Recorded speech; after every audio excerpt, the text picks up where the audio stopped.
Most people think hell is a Christian invention. It isn't. Long before the Bible described a lake of fire, people across the world were already drawing maps of the place where the dead were said to go. And the strangest part is how often those maps look alike. You die, your body stays behind. But according to countless ancient cultures, your journey is only beginning. The oldest surviving descriptions come from Mesopotamia, nearly 4,000 years ago. Scribes pressed stories into wet clay tablets that survived long after their cities collapsed. One of them was the Epic of Gilgamesh. Another was the myth of Inanna's descent into the underworld. The land of the dead was called Kur. It was ruled by the goddess Ereshkigal. There was no reward waiting there, no celebration, just dust. Everyone ended up in the same gray kingdom. Kings, farmers, children, even heroes. The dead ate dust and drank muddy water. Archaeologists uncovered many of these tablets in Nineveh during the 19th century. Today, they sit in museums thousands of miles from where they were written.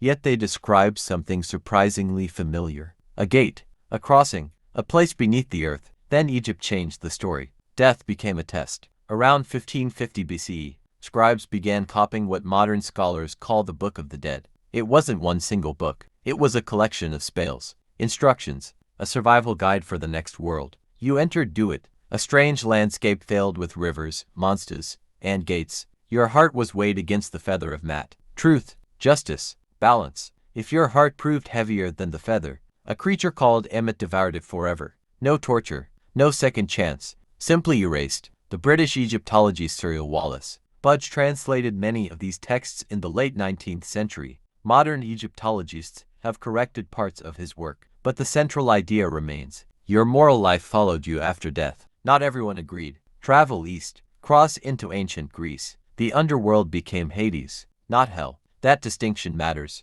Most souls drifted into the asphodel meadows. Neither paradise nor punishment, just existence. Only a few reached Elysium. Only the worst fell into Tartarus.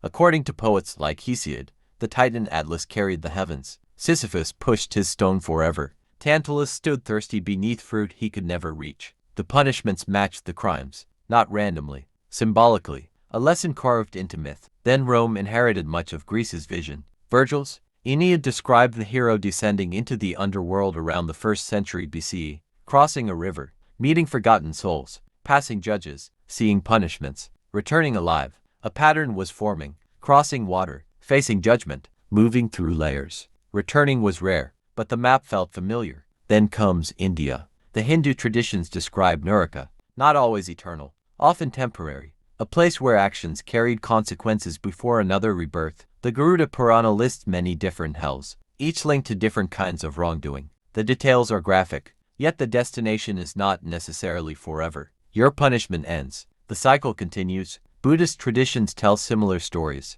Some Buddhist texts describe multiple hell realms, hot hells, cold hells, each reflecting karma rather than permanent condemnation. Eventually, even these end. Nothing lasts forever, not even suffering. China added another layer. The concept of Diyu blended Buddhist ideas with older Chinese beliefs. Instead of one hell, there were often 10 courts, each ruled by a king, each judging different offenses. You moved from court to court. Only after judgment could rebirth begin. Ancient paintings showed scribes recording every action. Nothing forgotten, nothing misplaced. Even across thousands of years, one idea kept returning. Someone was keeping score. Northern Europe imagined something colder. The Norse spoke of hell. Both the place and its ruler shared the same name. It was not mainly a place of fire. It was frozen, silent. Those who died of sickness or old age often went there. Warriors hoped instead for Valhalla or Folkvanger. Again, death split into different roads. Not everyone received the same destination. Then came Christianity, ideas from Jewish tradition, Greek philosophy, Roman imagery, and later theology slowly merged. The New Testament uses words like Gehenna, Hades, and Tartarus, not always meaning exactly the same thing. By the time Dante Alighieri wrote the Divine Comedy in the early 14th century, hell had become an enormous layered landscape. Circles, punishments, demons, ice, fire. Many people today picture Dante's version without realizing it came more than 1,000 years after Christianity began, which raises an uncomfortable question. Why do cultures separated by oceans keep inventing places that sound strangely alike? Round 1. Maybe every society simply needed a way to enforce good behavior. The French sociologist Émile Durkheim argued that shared beliefs strengthen social order, reward kindness, punish cruelty. Communities survive, hell becomes social glue. It makes sense, until you notice something odd. Many early underworlds punished almost no one.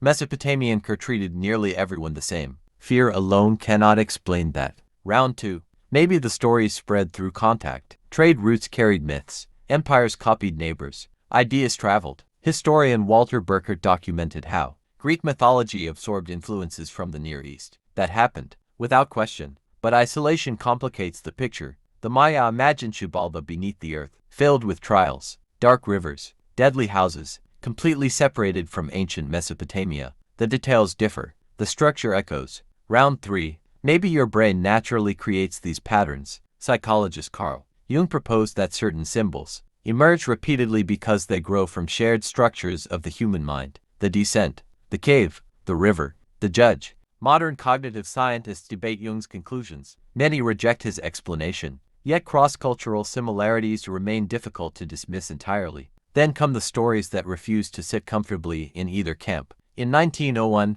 archaeologists excavating Knossos on Crete uncovered elaborate, labyrinth imagery connected to myths of descent beneath the earth, not proof of an actual underworld, but evidence that entire civilizations organized sacred spaces around journeys below. Then there is the Orpheus tradition. Ancient Greek writers described Orpheus entering Hades in search of Eurydice. The myth changed over centuries, yet mystery religions later treated his journey as more than fiction. For initiates, descending into darkness represented something psychologically real. Death before rebirth. Then there is one of the oldest surviving personal accounts from Japan. In the 8th century Kojiki, the god Izanagi enters Yomi searching for his dead wife, Izanami. He expects reunion. Instead he finds decay. He flees in horror. The story ends with a massive stone sealing the entrance forever. Not because the underworld is evil, because some doors cannot be reopened. None of these accounts prove an afterlife. Neither do they disappear simply because science explains parts of them.